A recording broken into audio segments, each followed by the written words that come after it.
Hello বন্ধুরা, আমি আরিয়ান আহমেদ ফরিদ। আরো একটা নতুন ভিডিওতে আপনাদেরকে স্বাগতম। আজকের ভিডিও হবে একটু অন্যরকম। উপকূলীয় বন বিভাগ নোয়াখালীর অধীন জাহাজমারা রেঞ্জে নিয়মিত টল কার্যক্রমের অংশ হিসাবে আজ সাম্প্রতিককালে বন বিভাগ কর্তৃক সজ্জিত একটি ম্যানগ্রোভ বনে গিয়েছিলাম। সাথে ছিলেন জাহাজমারা রেঞ্জের সহকারী বন রক্ষক স্যার এবং সংশ্লিষ্ট অফিসার বৃন্দ। তো দেখতে থাকুন পুরো ভিডিও এবং উপভোগ করুন আজকের ব্লগটি। জাহাজমারা ফরেস্ট অফিস থেকে আমরা সোজা চলে আসলাম আমতলির ঘাটে। এখানে আমাদের জন্য ফরেস্টের কিছু কর্মকর্তা অপেক্ষা করতেছে। পরবর্তীতে ফরেস্টের নৌকা দিয়ে আমরা চলে যাব বনের উদ্দেশ্যে। আমাদের সাথে আছে ফারিব ভাই এবং ওনার কিছু কর্মকর্তা। আমাদের যাত্রা এই নৌকার ইঞ্জিল চালিত নৌকা দিয়ে আমরা আস্তে আস্তে পশ্চিমের দিকে অগ্রসর হচ্ছি। যেতে যেতে আমতলীর খালের সৌন্দর্য উপভোগ করতেছি এবং আপনাদেরকেও দেখাচ্ছি আমতলীর খালের সৌন্দর্য। আশা করি আজকের ব্লগটি আপনাদের কাছে অনেক ভালো লাগবে, কারণ হাতিয়াকে এভাবে কেউ ঘুরে ঘুরে দেখায় না। আমি একমাত্র ব্যক্তি হাতিয়ার সবগুলো সৌন্দর্য আপনাদের মাঝে তুলে ধরার চেষ্টা করি। এই তুলে ধরার চেষ্টার মাধ্যমে আপনাদের একটু ভালোবাসা চাচ্ছি, যেন আমি সামনের দিকে আরও এগিয়ে যেতে পারি।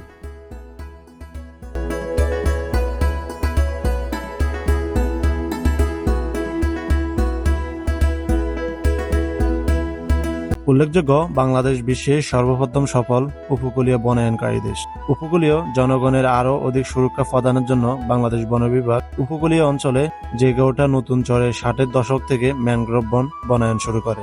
উপকূলীয় চরের বনায়ন প্রক্রিয়া বনজ সম্পদ সৃষ্টির পাশাপাশি উপকূলবাসীকে প্রাকৃতিক দুর্যোগের ক্ষতিকর প্রভাব থেকে সুরক্ষা করছে এই বন।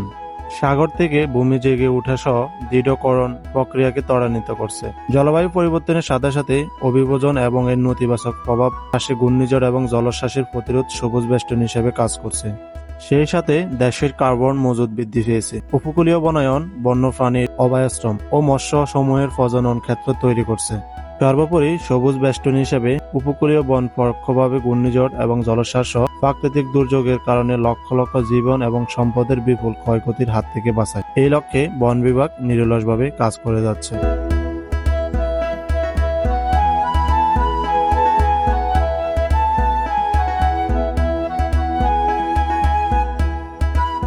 আমাদের সাথে আমার ফার্স্ট টাইম আসা, ইনশাল্লাহ নেক্সট টাইম আসা হবে। ওনাদের মাধ্যমে আতিয়ার নতুন চরের সৌন্দর্যগুলা আমি আপনাদের মাঝে তুলে ধরবো ইনশাল্লাহ। তো আজকে বাতাস একটু বেশি, যার কারণে ড্রোন ফ্লাই করতে একটু কষ্ট হচ্ছে। নেক্সট যখন বাতাস কম আসে আরো সুন্দরভাবে আমি তুলে ধরার চেষ্টা করব। পিছনে যে চরটা দেখতেছেন এটা নতুন করে তৈরি করতেছে, চরের বিষয়ে ওনারাই ভালো বলতে পারবে।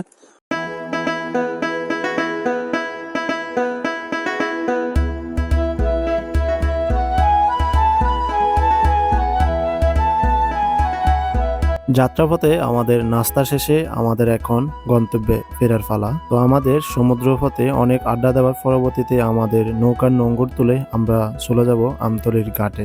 আজকের ভিডিওটি যদি ভালো লাগে আপনাদের কাছে, ভিডিওটি অবশ্যই সবাই শেয়ার করে দেবেন।